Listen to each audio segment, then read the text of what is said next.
지난 시간에 그 세계유산이 지정되는 서원이 지정되는 과정이라든가 그 과정에서 생겼던 얘기들, 재미난 얘기들을 좀 말씀드렸고, 그 중에 이제 무성서원이 어떻게 9개 서원 중에 꼈을까?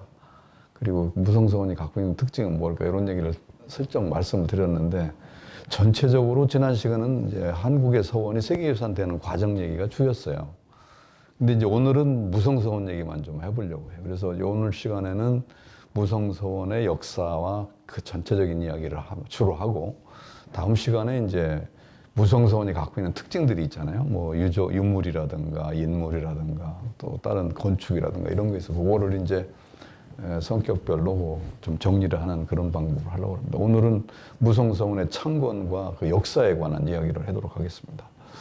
9개 서원이 그 선정 대상이 되는 과정이 사실은 문화재청에서 국가사적으로 지정된 서원 9개를 시작을 한 거예요. 그 당시는 국가사적으로 지정돼 있으면 국가에서 그래도 30년, 30년 관리를 해왔거든요. 근데 무성서원은 사실은 다른 사람들이 볼 때 무성서원이 어떻게 사적이 됐지? 이렇게 생각하는 사람들이 많았어요. 왜 그런가 하면 다른 8개 서원은 전부 조선시대 학자들이에요. 그러니까 통일신라 시대의 최초원생이 있는 서원은 무성서원 뿐이에요. 그래서 무성서원은 빼자. 무성서원 좀 이상하지 않냐. 이런 말이 나올 정도였던 거죠.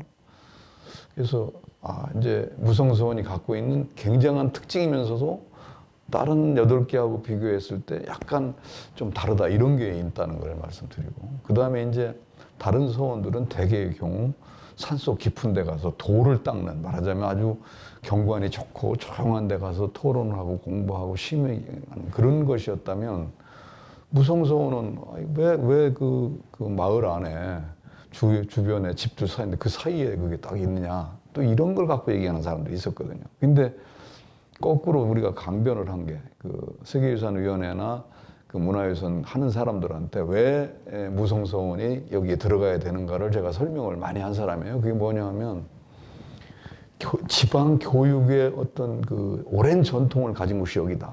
그게 무슨 얘기냐면, 고은 최치원 선생이 왜 무성서원에 제향됐을까요? 통일신라 시대에 태인 현감을 했어요. 태인 현감을 하면서 그 당시에 우리나라 성리학이 들어올 때가 아니잖아요. 여기에 와서 그 지역 사람들한테 그걸 한 거죠. 그런 흔적을 남긴 분이 바로 고은 최치원 선생이거든요. 그래서 그 자리에 그 태인 사람들이 생사당을 세워줬어요. 살아있는 분인데 사당을 세워서 죄를 모셔줬단 말이에요. 그리고 여러분 혹시 이제 여기 전라북도 분들이 가봤을라나 싶은데, 신태인 가봤을 때 피향정이라는 큰 정자가 있어요. 정말 우리나라에 그렇게 멋있는 정자가 없죠. 피향정. 그 피향정을 사실은 건축은 최근 건물이지만 그런 것이 시작된 것도 이 최치원이거든요. 그래서 이 최치원이 통일신라 분이지만 우리나라 유학자이고, 그 다음에 대원군이 서원을 회철할 때 왜 무성서원을 회철하지 않았느냐 중에 뭐 여러 가지 이유가 있겠지만, 하나가 뭐냐 하면 그 성묘에 성균관에 이렇게 제향된 우리나라의 대표적인 학자들 있잖아요. 그 분이잖아요. 그래가지고 최치원은 당연히 유학자로서 되니까 해야 된다. 그래서 남겨뒀던 거 우리가 이제 하게 된 거죠. 근데 이제 그 최치원의 시대는 887년에 여기로 오셨단 말이에요. 그러니까 880년이라는 건 다른 서원들은 1500년 되잖아요.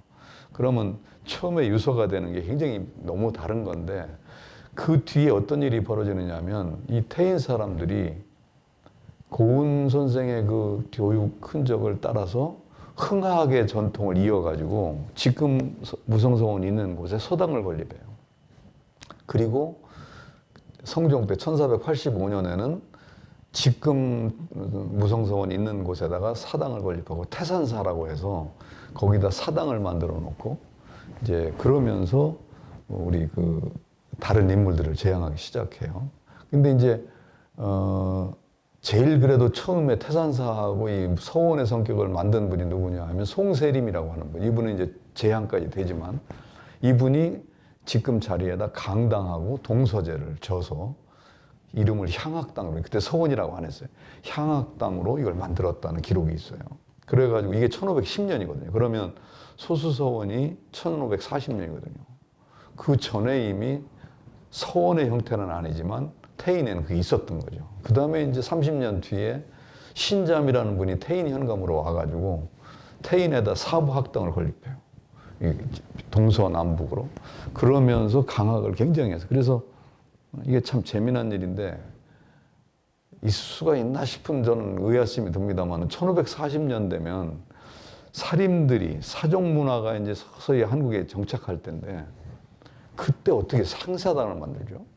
살아있는 사람은 사당을 지어요. 그래가지고 지금도 이 신잠 현감의 생사당에 그 자료가 남아있어요. 민속품으로 남아있죠, 지금.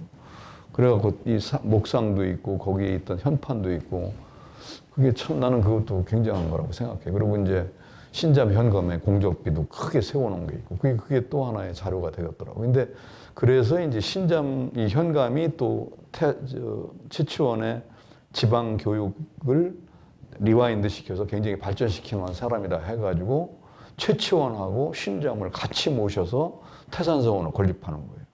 그게 바로 1615년. 그래서 이 무성서원이 9개 서원에 들어갈 때 시기적으로도 맞고 성격에서 이런 게 부합되는 거죠. 근데 그런 다음에 그런 과정을 많이 했던 분들이 이제 또 나오는데 아까 송세림 얘기는 했지만 또 한 분이 있어요. 그 송세림보다 더 위에 여러분이 아시나 부르원 정극인이라고 하시나요? 상춘곡으로 유명한 아주 유명하죠. 그래서 무성서원 바로 옆에 가면 그 부르원 정극인의 유적지가 그대로 있고 동상도 거기 있고 석상도 있고. 근데 그래서 이제 그 인조 때 되면 부르원 정극인 그다음에 아까 그 향학당 만들었던 송세림 그리고 이제 태인에서 향촌 활동을 했던 사족들 중에 이름이 있는 분들을 모셔요. 예를 들면 정원충, 김양무, 김권. 잘 이름 아마 처음 들어보실 거예요. 저도 잘 몰랐으니까. 그런데 이런 분들이 태인 지역에서는 굉장히 중요한 역할을 했던 분들이다. 이렇게 얘기를 하고 있죠. 그래서 이제 이때부터 무성서원이 태인 일대를 아주 상징하는 이런 그 유교, 성리학, 그 다음에 사적도력이 이제 기반이 되는 거죠. 그러다가 이때부터 한 60년쯤 지나가지고 태인의 일생들이 청액서를 올려요. 사액을 청해가지고 무성이라는 사액을 받게 됩니다. 그때 사액을 청할 때 전라도의 유림이 202명이 참석을 합니다. 그러면 태인 사람만이 아니죠. 그래서 전부 박수를 쳐가지고 결국은 무성이라고 사행을 받고 무성이라는 이름이 무성현가라고 하는 유명한 논어에 나오는 아주 특이한 그런 내용이 이따 또 말씀드리겠지만 그래서 이제 그때부터 무성서원이 되고 뭐 그 뒤에 뭐 중수도 되고 했지만 이제 발전을 하게 되고 1784년 그러니까 사액을 받은 지 100년쯤 지나가지고 쌍계사에 고운 처치원의 영정이 있었어요. 근데 거기에서 자기들이 보관하기가 어려우니까 이걸 어떻게 이제 딴 저기를 하려고 하는 거를 우리가 모셔오게 되는 거죠. 그래서 사실은 국가 지정될 때도 최치원의 영정이 보물로 지정되는 거하고 동시에 같이 가는 거예요. 그래서 그때 정조 때 쌍계사에서 고운 최치원의 영정이 조선시대잖아요. 근데 그 통일신대 그분의 영정을 모셔다가 모시는 곳이 우리 무성서원이 되는 거죠. 그리고 그때 옮겨오는 과정의 기록이 그대로 남아있어요. 1780년대께. 그 다음에 이제 그 뒤에 계속 중수도 하고 하면서 사실 고운의 문집, 개원 필경집도 여기에서 만들어내요. 이게 1834년. 그리고 이제 계속 중수도 하고 합니다만 1868년에 서원이 체포될 때 살아남고 그리고 직후에 그 무성서원이 전라도의 수원이다. 으뜸, 머리 숫자 수원이다라는 말을 많이 쓰는데 그게 왜 그러냐 하면 그때부터 여기가 전라감사나 그 최고 지방관들이 관심을 많이 갖고 그분들이 와서 원장을 하면서 이 사족들을 불러 모아서 강습례를 해요. 그래서 이게 교육적 전통이 강학의 전통이 굉장히 강한 곳이 이 무성서원이거든요. 그래서 이제 그 강학을 1880년부터 아주 굉장히 열심히 했어요. 그러다가 하나 더 이제 나올 수 있는 얘기, 여러분한테 꼭 하고 싶은 얘기가 이따 좀 얘기를 하겠지만 여러분이 잘 아는 것, 아마 들어본 얘기 중에 1906년에 병원년에 창이, 병호창이 유생 의병들을 일으키거든요. 그 의병을 일으킨 곳이 무성서원이에요. 근데 그때 최면함, 최익현이 와서 요즘 말로 하면 특강을 하고 설득을 해가지고 의병을 하도록 해요. 그래가지고 전라도 이 병호창이가 이루어지는 거거든요. 그런 역사를 갖고 있는 게 사실은 우리 무성서원이에요. 그래서 이런 것들을 이제 뭐 자료로도 많이 보여주지만, 저는 그 고운과 태산사, 이건 굉장히 관련이 깊고 우리가 태인에서 자랑스러워할 거고 9개 서원 중에서 무성서원이 갖는 특징이다. 그리고 이제 아까 얘기했던 불후원 정국은이라는 분이 상춘곡도 졌지만 또 하나 유명한 게 우리 돌아가신 이제 이강호 교수라고요. 전북대 교수님이 연구를 많이 하셨지만 태인 동약이라는 게 있어요. 바로 이 동네에서 동약이 그 당시에 우리나라에서는 제일 먼저 만드는 동약이거든요. 이게 보물로 지정됐죠. 고연 동약이라는 거. 그 다음에 그 신자미, 아까 얘기했던 신자미라는 태인 현감이 교육 활동한 거. 이런 것들이 전부 지역의 사족 활동과 교육과 연결이 된다. 그게 무성서원이 갖고 있는 서원으로서의 참 멋있는 특징이다. 그리고 사역을 받을 때 아까 얘기한 것처럼 202명이라고 하는 전라도 유상들이 전부 박수를 치고 같이 몸을 모았다. 그리고 무성이라는 이름 자체가 가는 의미가 특이하다. 이제 이런 게 특징이 될 것 같고, 이 사역을 받을 때의 기록이 남아있는 데가 많지 않아요. 근데 무성서원은 일기처럼 딱 남아있습니다. 제가 그거 번역도 좀 하고 그랬는데, 요것도 아마, 전북에서 아마 책으로 낸다고 제가 알고 있는데, 이제 그런 거. 그래서 이게 1696년에 사역을 받을 때 연액기사라는 그 책이 나오고, 그 당시에 참여했던 사람들, 그때 물건들, 그때 가급에서 들어온, 각 지역에서 들어온 찬조 물품들, 이런 게 다 들어있거든요. 이것도 살아있는 사실은 그 사역 받을 때의 역사가 되겠죠. 되게 아마 지금 이제 얘기한 것을 좀 다 한꺼번에 얘기할 수는 없지만, 무성서원이 갖고 있는 특징이 바로 이런 거구나. 이제 그런 거를 좀 다시 한번 생각하는 계기가 됐으면 좋겠고, 그 중에서 무엇보다도 제일 중요한 게 바로 무성서원이라는 이름하고 그 현가루라고 하는 그 앞에 있는 물로, 현자가 저게 요즘 같으면 뭐라고 그럴까요? 악기 현이잖아요. 이거 현. 예. 그래서 그거를 이렇게 악기를 연주하면서 노래를 부른다. 그래서 음악이라고 생각을 하는데 그게 음악이 아니라 사실은 행복한 현실을 풍자해서 노래를 하는 이제 그런 게 되는 거죠. 그래서 지방관이 공자 논어 속에 나온 말이 공자가 제자가 이제 지방관 하는데 가서 거기서 이 무성현과 설화가 나와요. 그래서 백성들이 너무 즐겁게 그 자기의 행복감을 표현하고 있는데 이런 것을 얘기하는 거거든요. 그래서 무성서원은 그런 점에서 아주 특징이 있는 것이다. 그리고 마을 속에 있다는 표현을 자꾸 하지만 이제 그게 굉장히 중요한 거다. 이걸 생각해 볼 수 있습니다. 그리고 하나만 더 좀 얘기하고 싶은 거는 그 무성서원만 생각하지 말고 무성서원을 건립하는데 배경이 되는 고운 채치원과 유학, 고운 채치원과 태인, 이거를 연결시킬 수 있는 게 좀 필요하다. 이제 그런 생각이 저는 들어요. 그게 바로 여러분들 이제 조금만 관심을 가지면, 그리고 이제 무성서원이 그런 걸 좀 해줬으면 좋겠는데, 피양정하고 유상대, 이게 바로 고운의 이야기가 전해지는 거죠. 그럼 고운이 씨앗을 뿌렸지만 조선시대까지도 학자들이 전부 그걸 연결해서 한 거거든요. 그래서 그런 것들에 대한 좀 생각들을 좀 하고, 여러분들이 활용을 했으면 좋겠고, 무성서원의 특징 중에서 지금 이제 고운 채치원이 자꾸 얘기를 해서 죄송한데, 아까 그 목판으로 개원 필경집을 만들었다라든가, 그 다음에 쌍계사에서부터 고운의 영정을 갖고 왔다, 이 얘기를 하는데, 그 갖고 왔다가 중요한 게 아니라 그때 갖고 온 영정들이 지금 어떤 상태로 어떻게 보존되어 있고 어떻게 전시되고 어디에서 그게 알려지는가, 이제 이런 것이 이제 필요한 것 같아요. 그래서 그런 얘기를 다음 시간에 좀 자세히 하겠지만, 조금 하겠지만 그걸 좀 강조하고 싶고, 그 다음에 하나 더 좀 말씀드리고 싶은 것은, 지금 무성서원 같은 경우는 실제적으로 무성서원 서원치가 다른 9개 서원보다 더 빨리 나왔어요. 굉장히 빨리. 근데 그걸 보면 무성서원 유생들이 갖고 있는 지역적인 어떤 성향이라든가 이게 굉장히 강했던 것 같아요. 그럼 이 얘기를 왜 말씀드리냐면, 조선시대 서원은 국가적인 어떤 그런 배경보다는 지역사회에서의 활동이거든요.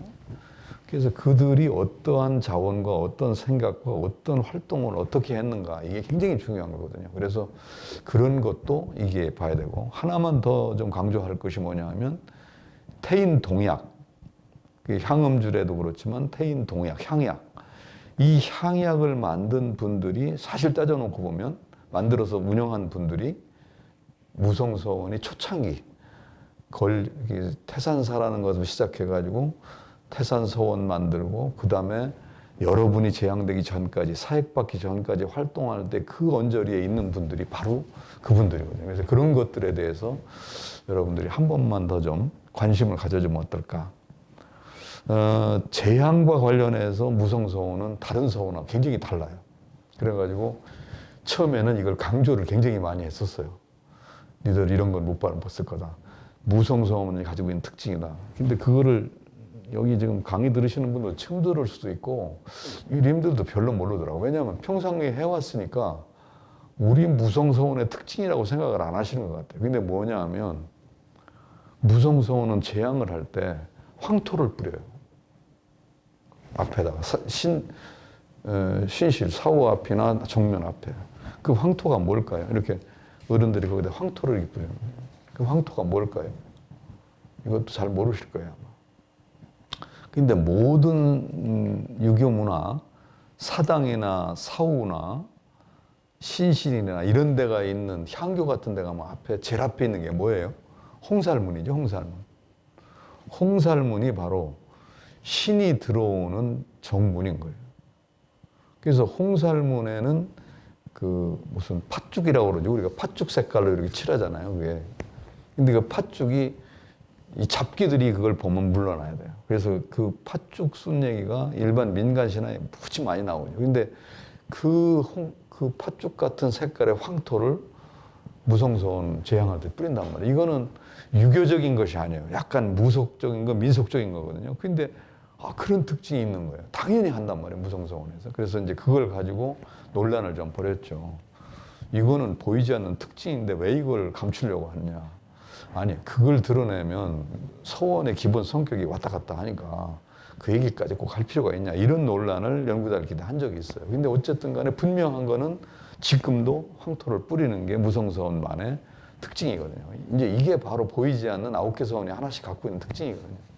근데 그걸 왜 그러냐 그랬더니 바로 동약, 향약, 태인동약이 한 그럴 때의 것과 그거를 연결이 된 거더라고요. 그래서 마을 속에도 있기도 하지만 동약이나 향약 이런 그 마을 백성들하고 같이 이렇게 했던 그 모습이 재앙에서도 이렇게 보여지는 게 바로 무성서원이다. 그래서 무성서원이 갖고 있는 작지만 무성서원만의 고유한 특징들이 있다는 걸 좀 보여주고 싶고, 그리고 그 무성서원지 아까 만든 걸 얘기했지만 현판의 기문들도 무성서원이 잘 남아있어요. 그게 말하자면 아카이브거든요.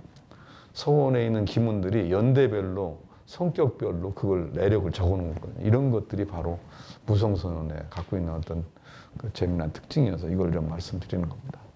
자, 지금까지 말씀드린 것이 이제 크게 봐서 무성서원이 갖고 있는 기본적인, 다른 9개와 비교했을 때 이런 차별성이 있다, 이런 특징이 있다. 아까 표도 말씀드렸지만, 그래서 이게 전라도의 수원이기도 하면서 다른 9개에서 8개 서원과 비교했을 때 무성서원이 갖고 있는 메리트 있는 1, 2, 3이 있기 때문에 9개 중에 들어간 거거든요. 이제 그거를 말씀드린 거예요. 다음 시간에 이제 좀 구체적으로 들어가서 무성서원에 있는 유적이라든가 유물이라든가, 그 다음에 무성서원에 벌어졌던 큰 활동들, 이런 거 몇 개를 자료를 토대로 해서 보여주면서 설명을 하면 여러분들이 아마 지금 본 것보다 조금 더 구체적으로 무성서원을 이해하지 않을까 싶습니다. 뭐 이런 기회가 아니면 또 이렇게 듣기가 어려우실 테니까 재밌게 들으셨으면 좋겠고, 기회가 나면 친구들이나 동료들이나 가족들과 같이 한번 무성서원을 방문해서 지금 한 얘기를 보면서 무성서원이 그런 의미가 있구나, 이렇게 생각을 해보시면 어떨까 싶습니다. 네, 이번 시간 강의는 이거로 마치고 다음 시간에 좀 유물이나 특성에 대해서 말씀드리도록 하겠습니다. 네, 수고하셨습니다.